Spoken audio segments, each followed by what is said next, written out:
Hey y'all, everybody, how y'all doing? I wanted to continue with my assessment of the Indiana Jones uh, quadrilogy. Uh, I don't know what do you say when there's four movies. There should just be three. See, no. This is something I'm saying that's going to be paradoxical because today I'm going to talk about the 2008 movie Indiana Jones and the Crystal Skull, and I'm going to have a somewhat revisionist take on Crystal Skull. I rewatched it and I kind of thought, yeah, this isn't that bad. This is all right. This has got some interesting things in it. This is worth watching. But at the same time, I do think that the trilogy should have ended with the Holy Grail movie, The Last Crusade. I couldn't remember the name of it from the last video on this subject. With Indiana Jones and the Last Crusade in 1989, it had the most fitting ending. Indy and his father and Sala and the other character, lovable academic, sort of twit, played by Denham Elliott. The four of those guys are riding off into the desert sunset after everything has taken place, and you know the movie's over, and so it's like they're riding into the sunset. Yeah, that's the end. The end of the movie, the end of a story is see when they ride off into the sunset, and here it is, literally happening. So really, that should have been the end of Indiana Jones. But I am going to say that even though it was not really proper for them to try to revive this franchise in 2008 with Indiana Jones and the Kingdom of the Crystal Skull, because the trilogy had already run its course, and this was pretty much just a cash grab. It didn't need to exist. Not that any of the movies needed to exist, but I think you can say that the trilogy, had a certain natural beginning, middle, and end of sorts, I guess. Even though the middle movie was a prequel, so it wasn't anything. There wasn't so plot of so tight of a plot, that really repeated from movie to movie, like with the original trilogy of Star Wars in the 80s. But I would say there was still a natural ending with Last Crusade. So, nevertheless, they decided let's go back to the well one more time, and do it again and bring Indy back. And this was in 2008, and I want to say that it's really not so bad when you look at it. I think I'm the only person who's saying this now, but I'm honestly not just saying this to cut against the grain, or to be contrarian or anything like that. I honestly think there are some interesting things about this movie that make it worth watching. People complained about the milieu of Indiana Jones looking for like UFO related stuff, alien stuff. They thought that was out of bounds. That just wasn't in the realm of what Indiana Jones is supposed to be all about.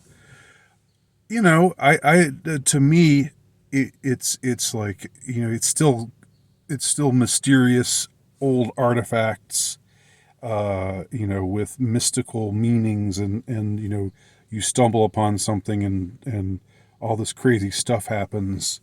Maybe it's not related to Judaism, the lore of Judaism, like Raiders of the Lost Ark, or the lore of Christianity, like Last Crusade, or to the lore of Hinduism and the demonic Thugi cult, like in the middle movie, Temple of Doom. but it's still. I think that's really kind of a canard. I think that argument against it, which of course was advanced by Matt and Trey Parker in their admittedly funny episode where they had Indiana Jones getting raped, getting gang raped by Spielberg and George Lucas, like Jodie Foster in The Accused. I mean, that was pretty funny. But but the idea that they were that the kids in South Park, what the stuff they were repeating there, like this is an Indiana Jones movie. He's not supposed to be looking at alien artifacts. That's not what Indiana Jones does. It's a little bit. It shifts it slightly, but I think it's still well within the realm of Indiana Jones lore. I don't think it stands out in that, or stands out in a bad way in that regard. Now, this movie has a lot of things going for it. I will say, first of all, I don't understand the Mutt hatred. I don't understand. I don't get why everybody was dogpiling on Shia LaBeouf, however you say his name. I know I've talked about him before. I should know how to say his name by now. I don't get why that was such a point of contention for so many viewers. I thought he was all right. I thought he did fine. I thought he was kind of he was like a foil to Indy. He was somebody who went along with him on his adventures, and was not as smart, not as not as sharp. Just sort of had to like sort of an apprentice kind of character who we later find out, of course. Spoilers, but it's like 15 years old, so who cares? We find out that he's actually his son, from Marion Ravenwood, who later appears in the movie, and who's aged very well. In 2008, I would have to say she and Harrison Ford both have aged very well. Now, supposedly she appears in this upcoming disaster movie that they're putting under the title of an Indiana Jones movie, which I'm going to see just out of morbid curiosity, even though I'm almost certain it's going to be terrible. But that was what got me interested in watching the old Indiana Jones movies again in the first place. So we'll see if she holds up in this next movie as well. But 15 years ago, she still had it going on. Karen Allen, she was holding up well, as of course was Harrison Ford. He looked great, even though he was 65. He seemed very capable.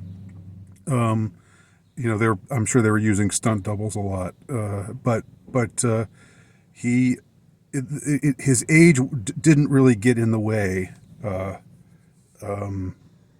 didn't find. Now there was a kind of funny line that's funnier in retrospect now, where Mutt asks him, "What are you, 80?" And it's supposed to be it's a ha ha ha kind of line, and now you watch that and you're like, "Oh, yes, he is 80. He's 80 now, huh?" And they're making another movie with him as an 80-year-old. So, I think all of the stuff, all of the anti-Mutt, anti-Shia LaBeouf stuff is kind of got overplayed. The he's looking at alien artifacts. That's not proper for Indiana Jones. I think that was overplayed. One thing that the critics said that I think it does hold true is there's too much CGI. I think some of the fights lose their, the scene in Raiders when he's, going after the truck with the Ark in it, and he's having to fight off all the Nazis, and he gets to the driver's seat, and then some guy punches him, and he falls out the front windshield, and then gets dragged under the truck and climbs back. All that is very exciting to watch because it actually is happening. But the scenes in Crystal Skull are like the scene in the South American jungle where Indy and his buddies and the Russians are fighting. It's kind of silly. It's not very it's not very exciting because it's very unrealistic. And there are some moments where it just goes right into totally campy territory, like when Mutt goes up into the trees and sees all these monkeys there, and then all the monkeys, he communes with the monkeys for some reason, and they start swinging on vines like Tarzan, so he starts swinging with them. That was just stupid. And there were a couple other kind of just dumb things like that. Of course, everybody talks about the refrigerator scene that opens the movie, where Indy is spared the effects of a nuclear blast because he gets inside of a lead refrigerator, and then the refrigerator there's a huge it's this explosion, and then they're testing in the desert near Area 51, and the refrigerator goes flying and tumbling and crashing, and of course he would be dead and mangled and everything, but he just gets out, and he's got a couple bruises, but he's fine, and that was pretty dumb. I will admit that too.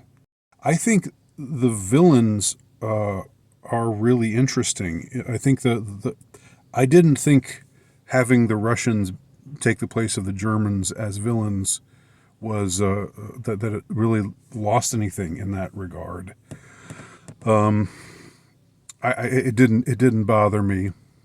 They were basically the same. They wore uniforms. They were militaristic. They were they were mean and thuggish, and they just had all the same sort of semi-cartoonish qualities that the Nazis had in both Raiders and in Last Crusade.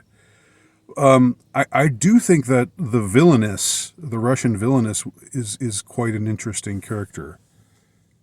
Oh God, I'm losing her name right now, but she's the same one who played Bob Dylan at around this same time in the movie I'm Not There. She played Bob Dylan during his most successful phase of his career, his most controversial phase of his career, and played him really well. They had different actors playing him at different stages of his life. I can't remember this actress's name right now. You're probably screaming it at me. Yeah, her, that one. I thought she did really well. Now, of course, it's a bit of a comic book villain, but I thought her motivation was very interesting, and the whole idea of having this, getting this artifact and being able to control the enemy through psychic means, through psychic weaponization. The way she talks about it, she talks about how when Oppenheimer created the bomb, that escalated things, but now and that put the Russians back on their heels, but now the Russians were going to come up with something that was going to help them get the edge in the Cold War, and that this is a way that they could control what your leaders are thinking, and it was very much of a Cold War kind of trope of kind of like Manchurian Candidate, but taken to an even greater extreme, where through the help of this otherworldly artifact, this crystal skull, they would be able to undermine the West and conquer and take over afterwards, after they've gotten into the heads of either the leaders and gotten them to do their bidding, or maybe they're going to get in the heads of the underlings, the soldiers, and get them to turn against the leaders. It wasn't clear, but she had all of these ambitions, and the way that she relates them is, it's very frightening, and also it seems like a really kind of plausible motivation for the villainess in this movie. This movie was made in 2008, before the woke crap. Okay, and so we had a female villain, who was the leader of all this group of men, who was extremely capable, and ordered them around, and could stand on her own and do her own thing, and but it wasn't like a, women worship women kind of thing. It just sprung naturally from the character, kind of like Princess Leia or Ripley in earlier sci-fi movies, where you had these very strong, capable, or Sarah Connor. You had these very strong, capable female characters, who could be leaders of men, who could stand up on their own, weren't wilting flowers and what have you. But they weren't. You didn't get the feeling that this was the result of them trying to lecture you with some kind of agenda. And on that same front, looking at the rest of the movie, it's refreshingly free of any kind of agenda. It's an extremely white.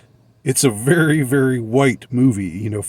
For so much of it taking place in South America, in the South American jungle. There's this presentation of like the 50s America, and like kids, like college kids, and they're all very clean cut and yes, white, and the girls are feminine looking, and the boys look like boys, and it may seem like a little thing to talk about, but if the movie were made today, they would have to say, well, excuse me, this is just too white. This is entirely too white. And I would say, how too white? How can you have too much of a good thing? That's my retort when anybody says something is too white. Too white. I mean, it's good. White is good. More of a good thing is a good thing. That's my cheeky riposte to that objection. That stupid objection. There's no gay storyline. There's a couple of interesting characters. You got Mac. Well, I'll just finish my thought. There's no. They don't shoehorn in any diversity. There's no gay characters. There's no gay storyline. I know in 2008 we just sort of took that for granted, but you can't take that for granted today. Not at all. Anyway, that's something else that's refreshing about the movie compared to today. As I was beginning to say, I think you've got some other interesting characters too. You've got this guy Mac, this British guy who Indy was friends with, and then he becomes a turncoat to the Russians. But then it seems like it's a double cross, where he's only pretending to be working with the Russians, to be a double agent, and then it takes another twist after that, which I won't give away. But so he's an interesting character. It's there's also the character of this archaeologist who they called Ox. I can't remember his it was something Oxley. But Mutt knew him. He was sort of the guy who raised Mutt and was sort of a kind of a father figure to him. But he was so obsessed with the crystal skull and finding the crystal skull and knowing what it was all about that it kind of drove him batty. He kind of lost it. Although he regains it eventually at the end of the movie. So the character trajectory for Ox is also interesting, and for Mac, I'm just remembering their monosyllabic nicknames right now. Also interesting female villain character. Mutt is not a bad guy, not a bad character at all. It's interesting they set him up with this Marlon Brando tribute, like Spielberg does this, has him be introduced riding up in a motorbike, looking like Marlon Brando, the iconic Marlon Brando look in that movie where he's like riding a motorcycle. I can't remember, was it Breathless? Anyway, that's a very knowing homage, maybe a little too obvious of an homage in that case. But speaking of homages, there's some interesting stuff going on, especially near the end of the movie. We have a couple scenes of native South American tribesmen, running after our heroes with bows and arrows and stuff, and wearing loincloths and things, and they're running through temples and pyramids and things.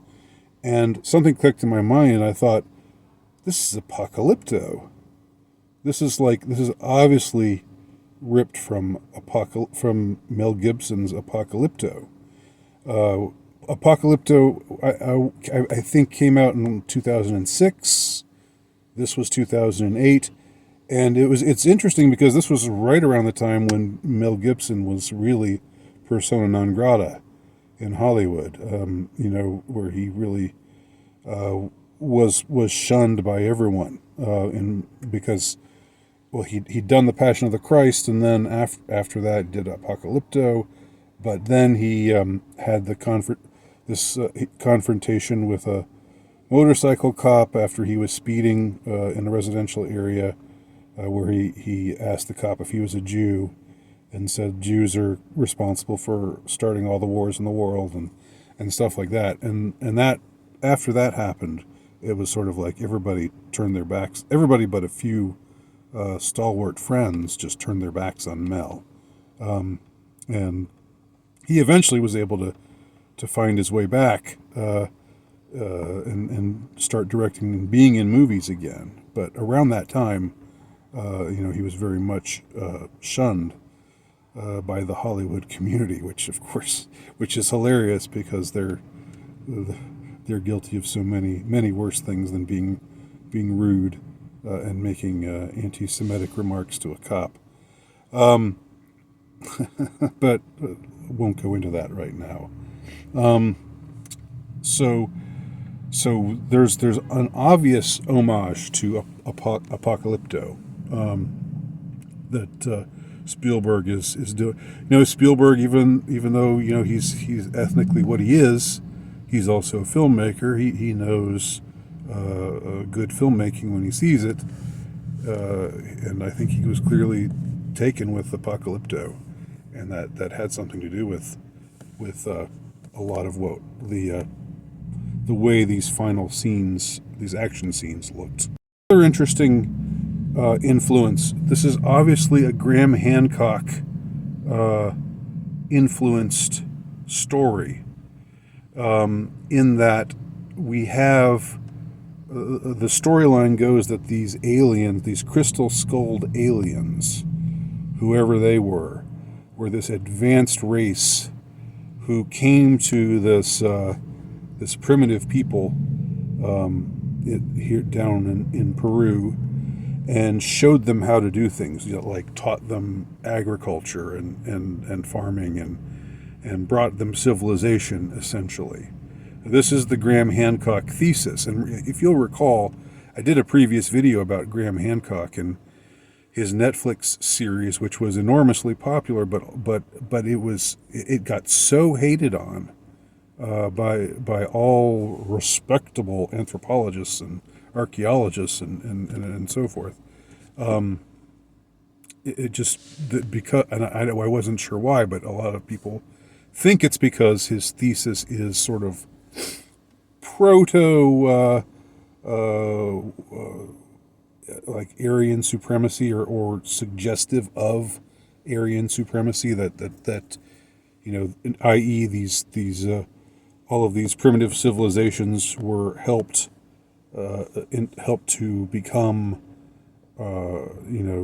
help to see to gain all this knowledge and to grow civilizationally from exposure to these white Aryan people. Now, Graham Hancock never says that, but people say that it's implied in his stories, and that's why that's why he's so shunned by the anthropological and archaeological establishments. It's interesting that in the storyline of this movie, and this is more, I think, in George Lucas's ballpark, since he wrote the story along with somebody else. He and somebody, I can't remember the name of the other man who wrote the story, but I think it was mostly Lucas's story, and the two of them fleshed it out together.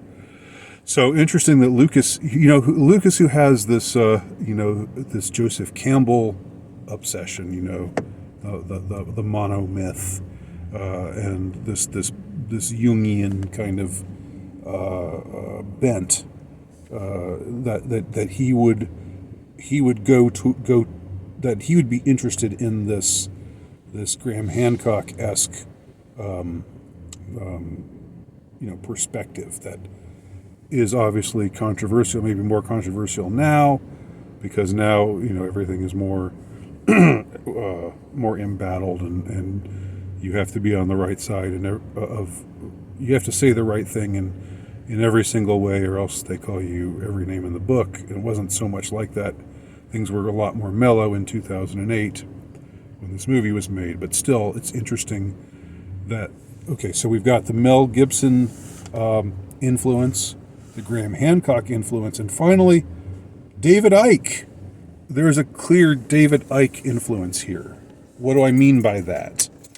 We have these aliens introduced, and that of course was, that raised the ire of so many. Indiana Jones isn't supposed to be about space aliens, but the thing is, these aren't space aliens. What we find out in the end is that the Crystal Skull belongs to this race of beings who are not of the Earth, but they're not from space either. So Mutt, who's again more simple-minded, kind of rough-hewn, simple-minded kind of guy, says, "So what? They're aliens from outer space?" And Ox says they're interdimensional beings, actually. And who talked about interdimensional aliens around this time? In 2008, besides David Icke. Since then, of course, it's become much more of a vogue, much more of a thing to speak of interdimensional beings. But in this movie, we really see it come out. This idea of these interdimensional beings who planted these seeds, who came down among humans and gave them all of these rudiments, gave them all of these techniques on how to prosper, and taught them so many things that, to the point where they were almost like gods, or let's just say higher level, guardians, benevolent guardians, even though there's something weird and uncanny and uncomfortable about their whole demeanor, that's that doesn't seem quite so benevolent. And then when their craft takes off and then disappears, Indiana Jones asks, "Are they going into space?" And Ox says, "No, they're going to the space between spaces," which was a pretty cool line. I thought the entire idea of the Russians being interested in the Crystal Skull because of the power, the psychic power it might give them, and this particular woman character who has these psychic abilities,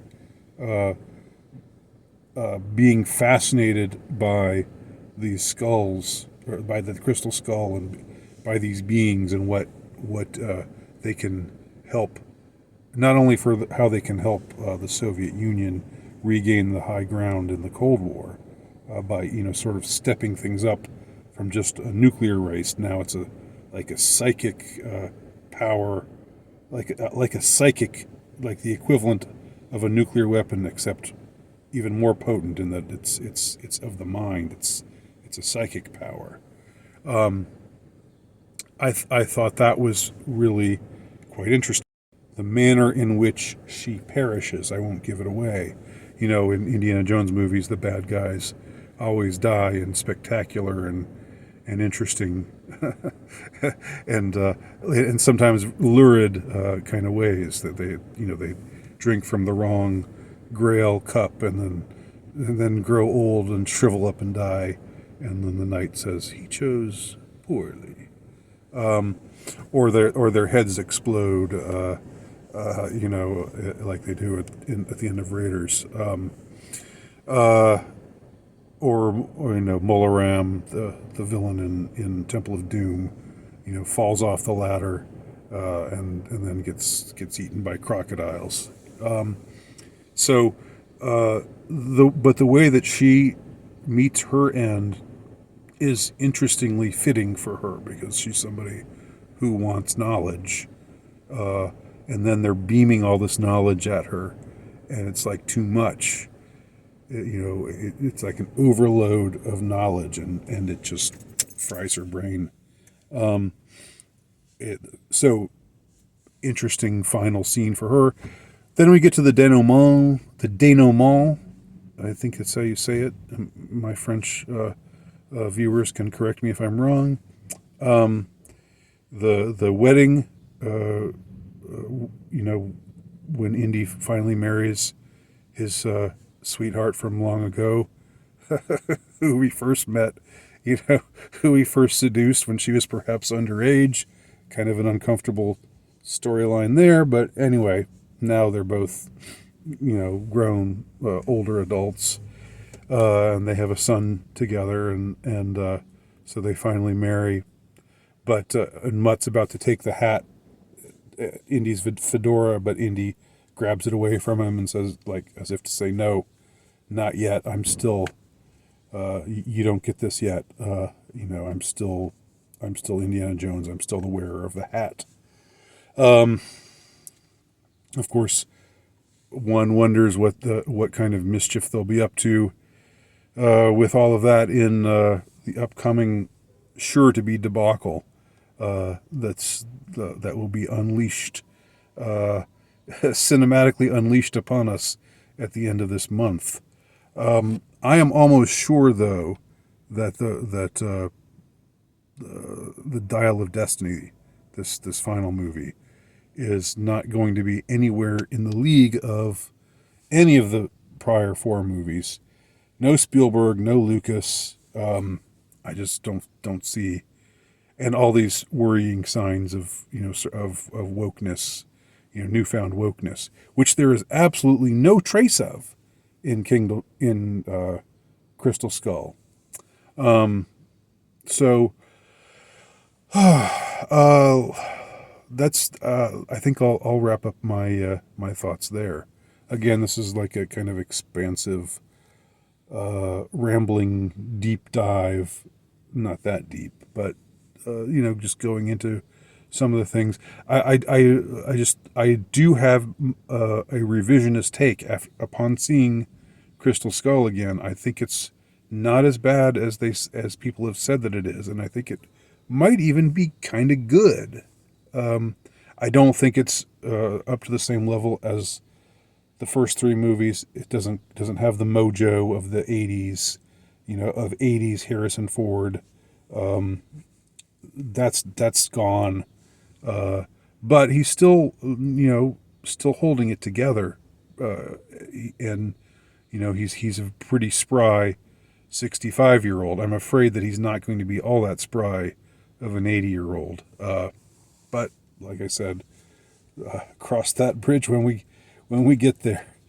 That bridge that will probably crumble to pieces, just like the bridge in Temple of Doom after Indy cuts it in half.